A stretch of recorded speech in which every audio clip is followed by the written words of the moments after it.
Hey guys, still depressed. Here are my thoughts on the Brutalist 2024. First thing to get out of the way, the whole AI thing with the AI voices and stuff. They basically the director put on like an AI auto tune thing on their voices to make their accents stronger when they were speaking like Hungarian or something. I think that was really fucking stupid because it just kind of AI is just kind of a bad thing, in general, and it feels like the actors probably didn't know about it, and I mean, AI can be used as a tool, but in some ways, but I don't think the actors knew about it, and I think they put a lot of work into it. Probably, Adrian Brody, Felicity Jones, and all that stuff. So that's just ridiculous. But the movie itself, ignoring this, I went into it basically thinking that it would be like I don't know. It's 4 hours long, so that's cool. But I thought, God damn it, why did someone make something that's 4 hours long? Why did someone make something that's 4 hours fucking long? And about like, just the typical, just like an Oscar baity type of thing. Then I saw it, and if you watch like the first, it's broken up in two halves, two halves. But if you watch it, you'll kind of be like in the first half, you'll be like, this is a good Oscar bait movie. This is a good one. It's not like bad or anything. I kind of enjoyed the first half, to be honest. Then when you get to the second half, you're gonna be like, holy shit, this is a fucking awesome fucking movie. This movie fucking rules, bro. Holy shit, this movie's a fucking banger. So just get there. Get to that second half. The first half is really good, but the second half is where it becomes like a fucking banger.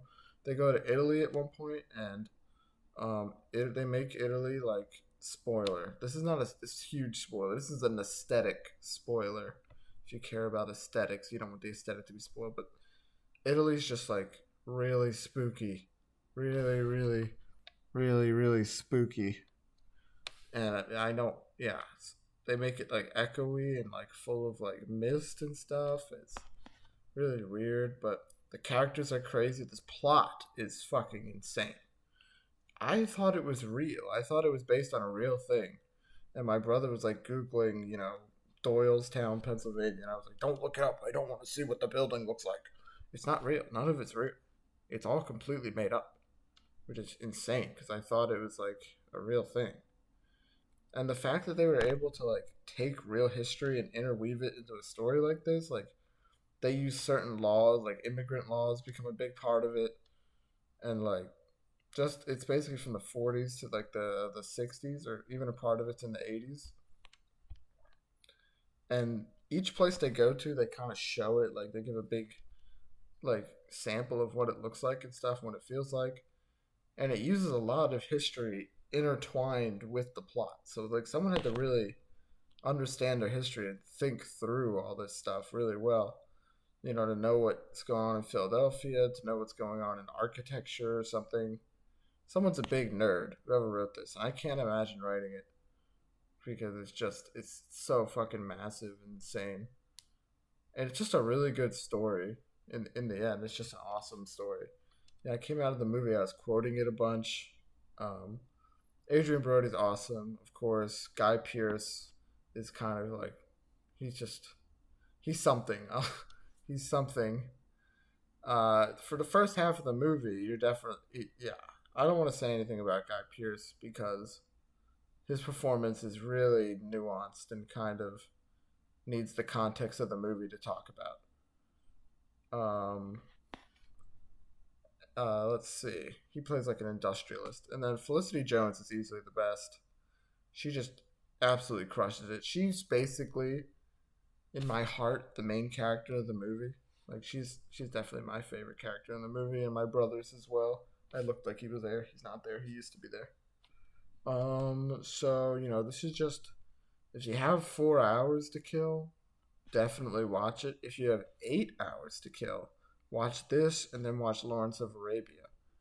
If you have, I don't know, like 8 hours and maybe 9 hours and 30 minutes, you should check out. I don't know, like The Hangover or something. How long is The Hangover?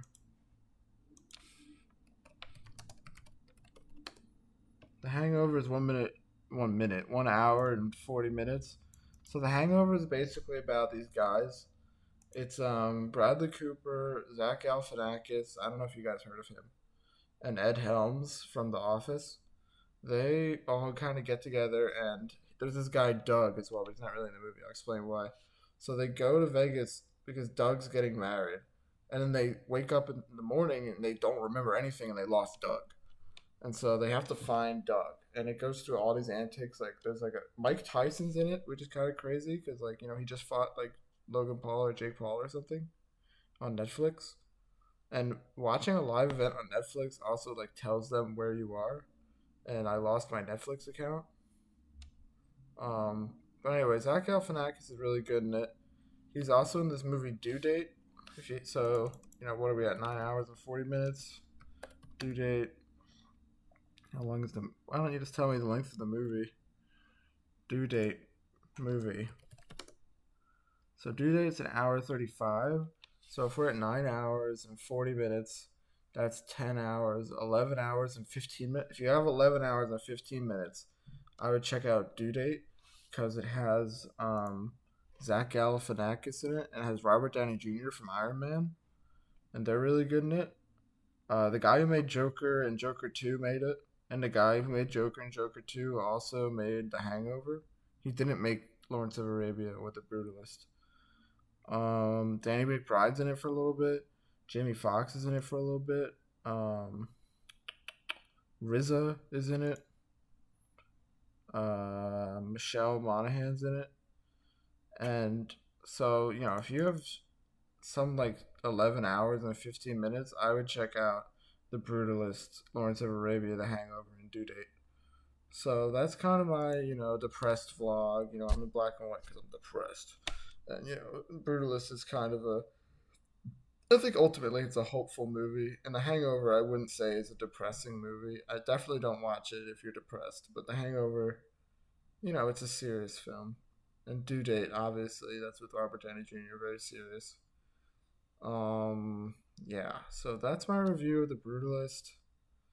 Go check it out in theaters before it's gone. It's got nominated for a lot of Oscars and stuff. And yeah, all right. So good night. Bye bye.